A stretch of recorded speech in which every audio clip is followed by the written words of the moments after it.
द्रोणाचार्य का अंत। महाभारत युद्ध का 15वां दिन। नमस्कार दोस्तों, स्वागत है आपका मोटिव 8 माइंड्स चैनल पर। महाभारत का युद्ध जो धर्म और अधर्म के बीच लड़ा गया था, अपने 15वें दिन पर पहुंच चुका था। यह दिन महाभारत के इतिहास में विशेष रूप से महत्वपूर्ण है, क्योंकि इसी दिन महान गुरु द्रोणाचार्य का अंत हुआ। आज हम जानेंगे कि कैसे घटनाएं अनफोल्डेड हुई और कैसे इस युद्ध का एक निर्णायक मोड़ आया। तो चलिए इस महाकाव्य की गहराइयों में उतरते हैं। द्रोणाचार्य, जिनका जन्म एक महान अर्षि भारद्वाज के घर हुआ था, एक असाधारण योद्धा और महान आचार्य थे। उन्होंने पांडवों और कौरवों को शस्त्र विद्या में पारंगत बनाया, लेकिन भाग्य ने ऐसा मोड़ लिया कि उन्हें अपने ही शिष्यों के विरुद्ध युद्ध करना पड़ा। महाभारत युद्ध के 15वें दिन कौरवों ने द्रोणाचार्य के नेतृत्व में एक बार फिर पांडवों पर आक्रमण किया। द्रोणाचार्य का युद्ध कौशल अद्वितीय था और वे अपने गुरु होने के धर्म को निभाते हुए यथासंभव निष्पक्ष रहने का प्रयास कर रहे थे। लेकिन धर्म के इस युद्ध में उन्हें भी अपने पक्ष का समर्थन करना था। इस दिन पांडवों ने एक गुप्त बैठक बुलाई। युद्ध के दौरान यह स्पष्ट हो चुका था कि द्रोणाचार्य को युद्ध में हराना आसान नहीं होगा। उनके बल और आत्मनियंत्रण को देखते हुए श्री कृष्ण ने एक कूटनीतिक योजना बनाई। श्री कृष्ण ने सुझाव दिया कि द्रोणाचार्य को युद्ध से विचलित करने के लिए उन्हें अपने पुत्र अश्वत्थामा की मृत्यु की झूठी खबर देनी होगी। इस खबर से उनके मनोबल पर असर पड़ सकता था। योजना यह थी कि भीम हाथी अश्वत्थामा को मार डालेंगे और फिर यह समाचार द्रोणाचार्य को दिया जाएगा। योजना के अनुसार भीम ने युद्ध में अश्वत्थामा नामक हाथी का वध कर दिया।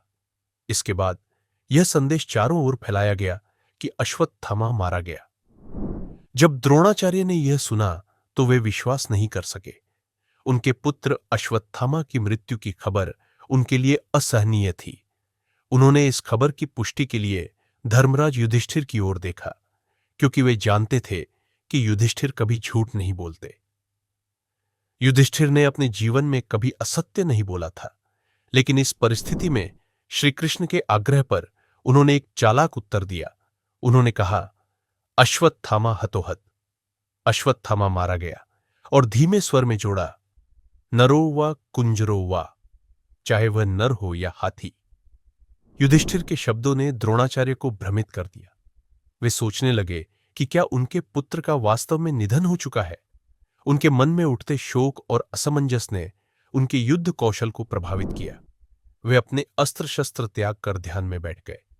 इस अवस्था में धृष्टद्युम्न ने उनका वध कर दिया। इस प्रकार एक महान योद्धा और गुरु का अंत हुआ।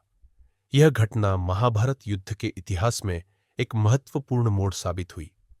द्रोणाचार्य के निधन ने कौरव सेना की शक्ति को कमजोर कर दिया और पांडवों की जीत की संभावना बढ़ गई। महाभारत का 15वां दिन केवल एक महान योद्धा का अंत नहीं था, बल्कि यह धर्म और अधर्म की उस लड़ाई में एक अहम सबक था कि कैसे भावनाएं और मनोबल किसी भी योद्धा के लिए कितने महत्वपूर्ण होते हैं। तो दोस्तों, यह थी महाभारत के 15वें दिन की कहानी। अगर आपको हमारी यह प्रस्तुति पसंद आई हो तो कृपया लाइक करें, शेयर करें और हमारे चैनल मोटिवेट 8 माइंड्स को सब्सक्राइब करना न भूलें। हमें कमेंट्स में बताएं कि आप महाभारत की किस घटना के बारे में और जानना चाहते हैं। मिलते हैं अगले वीडियो में। तब तक के लिए धन्यवाद।